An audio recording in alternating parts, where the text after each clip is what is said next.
Bonsoir tout le monde. Alors moi, en plus, on s'est appuyé un peu sur le travail de Néguès Marron par rapport à tout ça, parce que Néguès Marron, qui est une organisation féministe revendicative, a mis sur pied un festival féministe qui, dans sa programmation, organise chaque année une marche artistique qui se tient sur un très long trajet dans la ville de Port-au-Prince. Et dans l'idée de faire ce festival, de faire cette marche artistique dans un contexte de festival féministe, c'était de permettre aux femmes de se réapproprier l'espace public. Parce que on a parlé de comment se décidait la ville, comment se décide la ville, comment se décident les espaces, mais il faut aller très loin pour comprendre pourquoi ça se décide comme ça et voir comment l'espace dans lequel on évolue se construit dans l'imaginaire en fait des sexes. Et il faut voir comment il y a un rapport différencié des sexes de l'espace public et comment l'imaginaire se construit pour une fille ou pour un garçon. Et je commence très tôt. Quand on élève la petite fille et quand on élève un petit garçon, on les élève avec un rapport totalement différencié par rapport à l'espace public.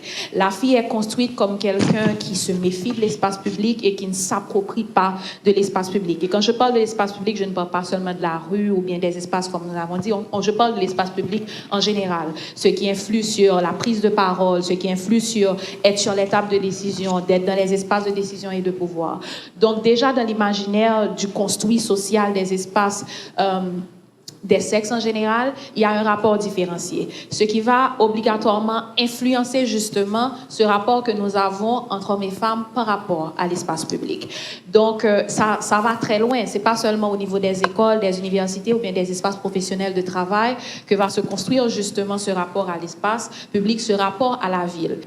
Aujourd'hui, moi en tant que femme, je me dis que c'est pas un espace sécuritaire pour moi d'être dans la rue. Si je marche dans la rue, je passe sur un trottoir où il y a un groupe de jeunes hommes qui est assis.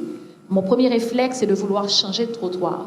Parce que quand je vais arriver, je vais entendre plein de commentaires et de choses peut-être qui peuvent être même des insultes et qui rentrent quasiment dans ce qu'on appelle l'harcèlement de rue.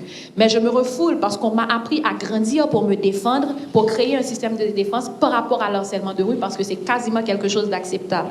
Et que la plupart des femmes aussi n'ont même pas cette notion de ce qu'est l'harcèlement de rue.